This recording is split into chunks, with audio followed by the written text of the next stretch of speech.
Good morning teacher. Good morning teacher. Good morning student, sit down. Thank you ma'am. ठीक है, आज का topic start करने से पहले मैं आप लोगों से कुछ प्रश्न पूछूंगी, जिनको उनके जवाब आते हैं वो अपना हैंड रेज करेंगे। क्लियर है? Yes ma'am. चलिए, तो सबसे पहले बताइए कि हम लोग बाजार क्यों जाते हैं? सामान लेने मैडम। क्या सामान लेते हैं हम लोग? कॉपी, किताब, पेंसिल, सब्जी, राशन, सब आदि। गुड। अच्छा, तो ये बताइए कि जब हम लोग सामान लेने जाते हैं तो दुकानदार हमें सामान यूं ही देते हैं कि हमें उनके बदले कुछ देना पड़ता है? पैसा मैडम। पैसा देना पड़ता है। तो ये बता सकते हैं आप लोग को कि पैसे को अर्थशास्त्र की भाषा में क्या कहते हैं? मुद्रा मैम। Very good. चलिए, अगर हमारे पास ज़रूरत से ज़्यादा पैसा हो तो हम उस अतिरिक्त पैसों को क्या करते हैं? जमा करते हैं मैडम। कहाँ में जमा करते हैं? बैंक में। गुड। तो इसी प्रकार आज का हमारा टॉपिक है मुद्रा और साख।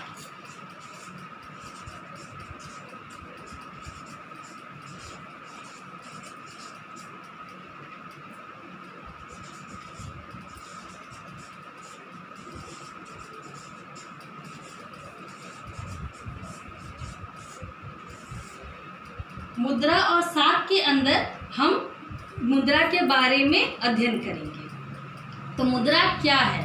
मुद्रा विनिमय का माध्यम है। विनिमय मतलब लेन देन।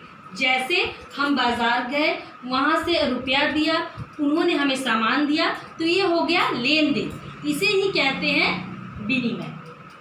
क्लियर? अब देखिए, मुद्रा क्या होती है? सबसे तरलतम संपत्ति होती है। तरलतल मैडम। तरलतम मैं बता रही हूँ।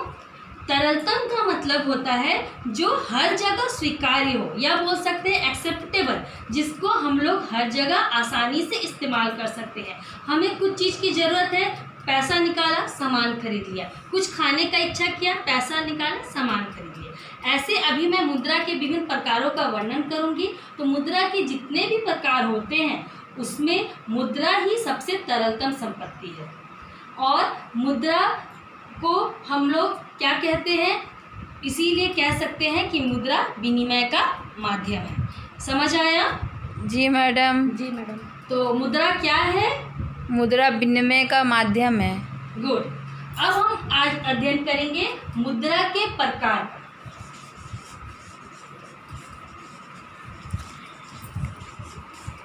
मुद्रा के प्रकार। मुद्रा के विभिन्न प्रकार होते हैं। नंबर 1,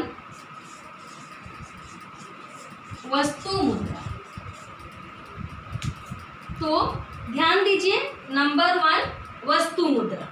वस्तु मुद्रा का मतलब क्या है? आज से बहुत साल पहले हमारे पास मुद्रा नहीं हुआ करता था। लोग अपना जीवन बसर करने के लिए एक दूसरे से सामान का आदान प्रदान करते थे।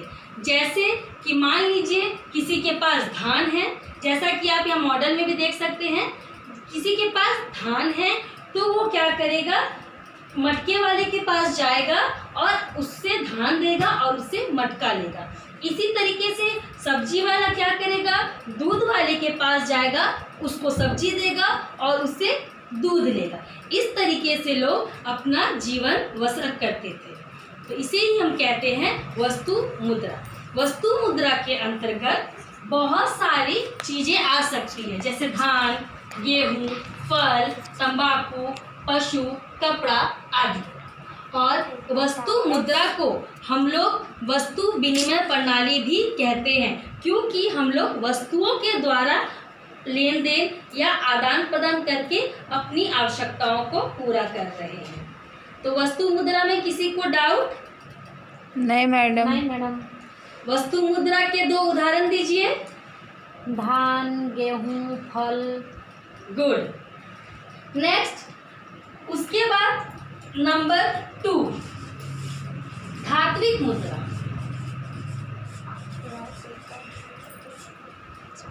धात्विक मुद्रा क्या होता है कि क्या हुआ कि जब वस्तु मुद्रा हमारे चलन में था, लोग जीवन बसर कर रहे थे, तो वस्तु मुद्रा के को लेकर जीवन यापन करने में कभी कभी मुसीबतें आती थी। जैसे मान लीजिए, यहाँ आप मॉडल में देख सकते हैं कि मान लीजिए ये सब्जी वाला जूते वाले के पास गया और बोला कि मुझे जूते की ज़रूरत है, इसके बदले आप सब्जी ले लो। तो जूते वाले ने साफ मना कर दिया कि मुझे सब्जी की ज़रूरत नहीं है, तो मैं आपसे सब्जी के बदले मैं आपसे को जूता दे दूंगा, लेकिन आप मुझे दूध दीजिए। तो इसके लिए क्या होगा, अब हमें दूध वाले के पास जाना पड़ेगा, फिर वहाँ से एक्सचेंज करना पड़ेगा। तो इससे क्या हुआ कि विनिमय करना बहुत ही मुश्किल होने लगा। तो राजा महाराजाओं ने धातुओं को मुद्रा का रूप दे दिया और उसे मुद्रा के रूप में इस्तेमाल करने लगे। धातु मुद्रा के अंतर्गत आते हैं सोना, चांदी, तांबा आदि। इनमें एक आकृतियाँ छपी होती थी जिसका इस्तेमाल करते थे लोग और अपना जीवन बसर करते थे। क्लियर? Okay madam. मैडम। धातु मुद्रा में किसी को डाउट है? नहीं मैडम। तो धातु मुद्रा के 2 उदाहरण दीजिए। सोना, चांदी, तांबा आदि। गुड। नेक्स्ट नंबर 3, कागजी मुद्रा।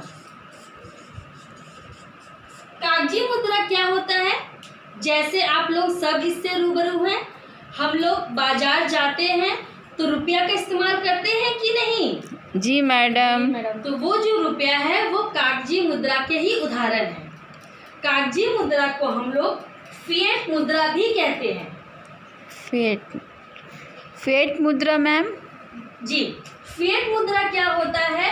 फिएट का तात्पर्य होता है किसी सरकार के द्वारा आदेश या किसी निर्धारित संस्था सरकार के द्वारा आदेश जारी करना।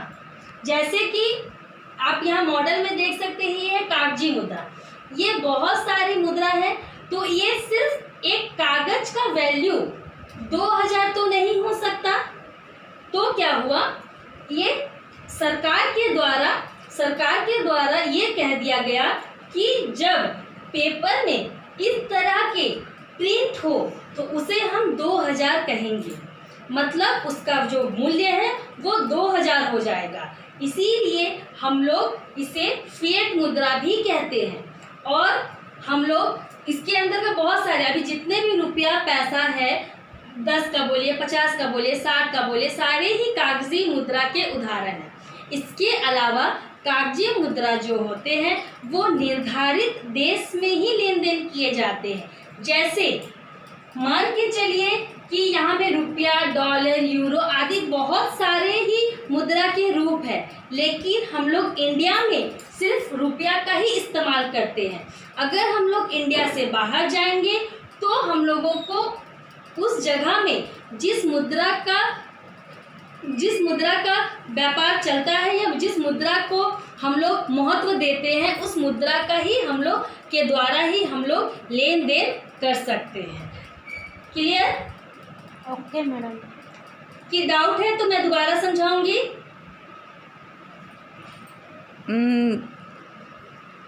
एक कागजी, फिर से मैम वो डॉलर का और रुपया का समझ में नहीं आया।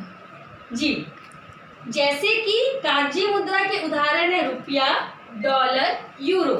और ये इसे फिएट मुद्रा इसलिए कहते हैं क्योंकि ये किसी संस्था या सरकार द्वारा निर्देशित किए जाते हैं, उनके आदेश से ही जारी किए जाते हैं। तो इंडिया में हम लोग रुपया का इस्तेमाल करते हैं। अगर आप इंडिया के बाहर जाएंगे तो डॉलर, यूरो, इस तरीके का रुपया का इस्तेमाल होगा। क्लियर है? जी मैडम। ठीक है। नेक्स्ट नंबर 4,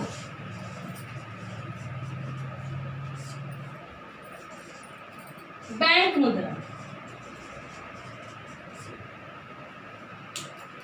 बैंक मुद्रा क्या होता है? जब हम लोग बैंक में वित्तीय लेन देन के लिए जिस मुद्रा का इस्तेमाल करते हैं उसे बैंक मुद्रा कहते हैं। जैसे आप यहाँ मॉडल में देख सकते हैं, cheque, debit card, credit card, ये सब बैंक मुद्रा के उदाहरण हैं।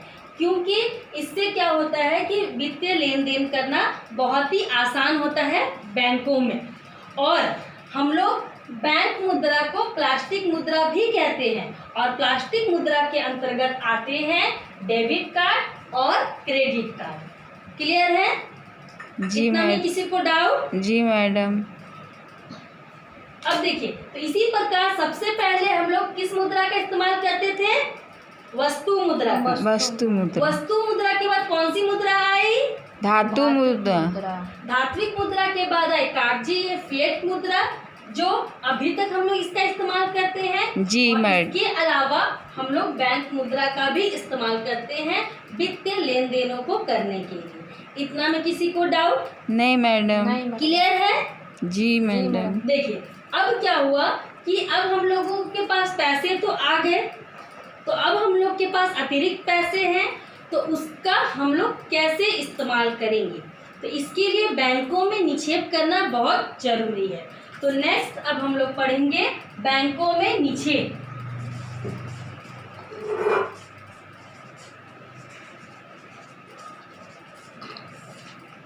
बैंकों में निक्षेप का मतलब क्या हुआ? बैंक में जमा करना। जैसे कि आप देख सकते हैं कि ये एक बैंक है। बैंक में लोग क्यों जाते हैं? अगर अपनी ज़रूरत से ज़्यादा उनके पास पैसे हैं, जैसे मान लीजिए कोई मजदूर है, कोई टीचर है, कोई डॉक्टर है, वो अपनी महीने में जितनी सैलरी इनकम करते हैं उसमें से आधा ही खर्च कर पाते हैं, और आधा जो है वो बच जाता है, तो वो उसे जमा करने के लिए बैंकों में जाते हैं। बैंक इसके बदले उन्हें ब्याज देती है।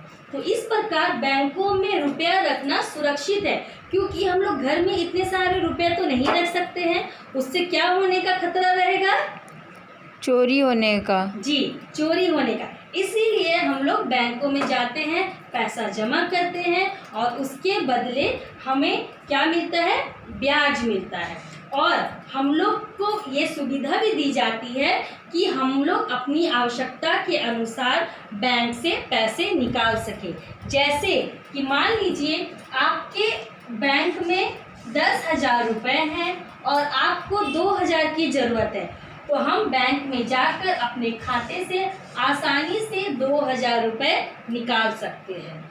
इसीलिए हम लोग इसे मांग जमा भी कह सकते हैं। तो जैसे कि आप इस मॉडल में देख सकते हैं, बैंकों में निक्षेप। तो क्या क्या करेंगे? निक्षेप पर ब्याज। जब हम बैंकों में पैसा जमा करेंगे तो हमें ब्याज मिलेगा। उसके बाद है मांग जमा। मांग जमा मतलब हम लोग अपनी ज़रूरत के अनुसार पैसे को निकाल सकते हैं और जमा कर सकते हैं। आवश्यकता से अधिक धन बैंकों में जमा। तो ये मैंने आपको बताया कि अगर मेरे पास आवश्यकता से अधिक पैसे हो तो उन्हें हम बैंक में जमा करते हैं। फिर है जरूरत पर निकासी या हस्तांतरित। तो हम लोग जरूरत के समय पैसे को निकाल सकते हैं, और हस्तांतरित का मतलब है कि एक अकाउंट से दूसरे अकाउंट में हम लोग देख सकते हैं। मान लीजिए आपके पापा के कोई फ्रेंड है, आपके पापा बिजनेसमैन हैं और उन्होंने एक बिजनेस किया, तो बहुत हेवी अमाउंट का बिजनेस हुआ, तो वो पैसा डायरेक्ट उनको हाथ में देने की बजाय उनके बैंक अकाउंट में ट्रांसफ़र कर देगा। तो इस प्रकार बैंक हमें हस्तांतरण की सुविधा भी देती है। क्लियर? जी मैडम। डाउट? जी मैडम। तो बैंक में हम क्या करते हैं? पैसा जमा करते हैं। इसके बदले सरकार हमें क्या देती है? ब्याज। Very good. तो किसी को भी आज के टॉपिक में डाउट है? नहीं मैडम।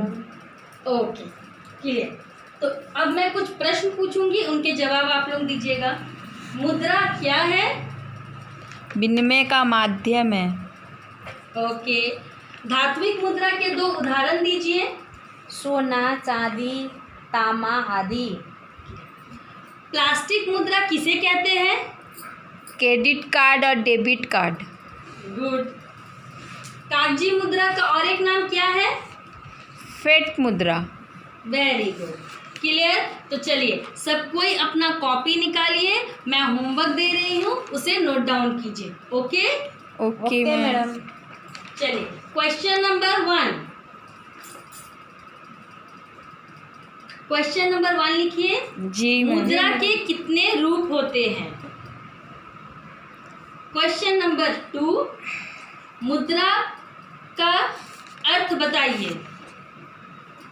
क्वेश्चन नंबर 3, प्लास्टिक मुद्रा और धात्विक मुद्रा के 2 उदाहरण दीजिए।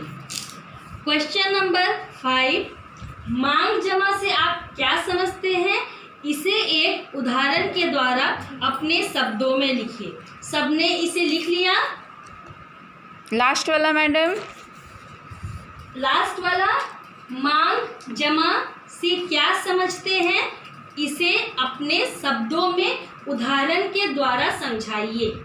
जी मैडम। क्लियर है? क्लियर है मैडम। तो मैं कल आप लोगों का होमवर्क चेक करूंगी।